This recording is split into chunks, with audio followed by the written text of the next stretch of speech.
एक बार एक गांव में एक साधु रहता था जो भगवान पर बहुत विश्वास रखता था। एक बार वह साधु पेड़ के नीचे बैठा था और भगवान को याद कर रहा था तो अचानक वहां बाढ़ आ गई। चारों तरफ पानी ही पानी। सब लोग अपने आप को बचने के लिए ऊपर पहाड़ की तरफ भागने लगे।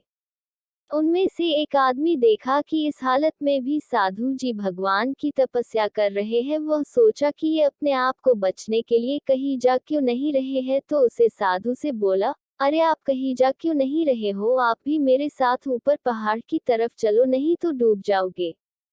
साधु बोले, अरे हमें क्या होगा, मैं भगवान की इतनी तपस्या करता हूँ, मुझे कुछ नहीं हो सकता, मुझे भगवान अपने आप बचाएगा। धीरे धीरे पानी साधु के कमर तक आ गया। अब लोग वहां से नाव लेकर निकलने लगे तो उनमें से एक ने साधु से कहा, अरे पानी आपके कमर तक आ गया है, आप हमारे साथ चलो। तो साधु ने कहा कि नहीं नहीं, भगवान मुझे अपने आप बचाएगा, और वह नाव वाला भी वहां से निकल गया। कुछ देर बाद पानी इतना बढ़ गया कि साधु के सर तक पहुंच गया और अब लोगों को बचने के लिए हेलीकॉप्टर निकलने लगे। एक हेलीकॉप्टर साधु के पास आया जो कि आखिरी हेलीकॉप्टर था। साधु के पास नीचे रस्सी फेंकी और बोला, इसे पकड़ो और ऊपर आ जाओ, नहीं आप डूब जाओगे, यह आखिरी हेलीकॉप्टर है और आपके पास में दूसरा कोई रास्ता नहीं है बचने के लिए।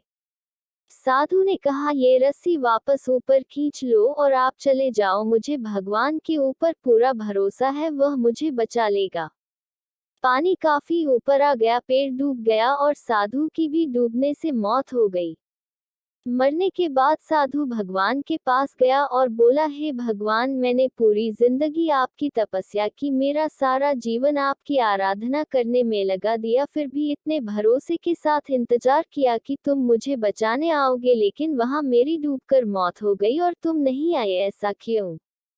भगवान बोले, मूर्ख इंसान, एक नहीं 3 बार आया था, वो तीनों बार मैं ही तो था, पहला पैदल, दूसरा नाव के द्वारा और तीसरा हेलीकॉप्टर के द्वारा, लेकिन तुमने मेरा एक भी अवसर पहचान नहीं पाया, पता नहीं किसका इंतजार कर रहा था।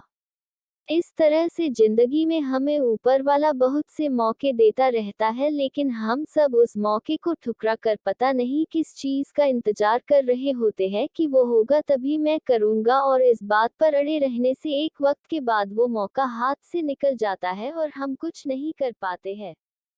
कहानी अच्छी लगी तो सब्सक्राइब लाइक जरूर करें।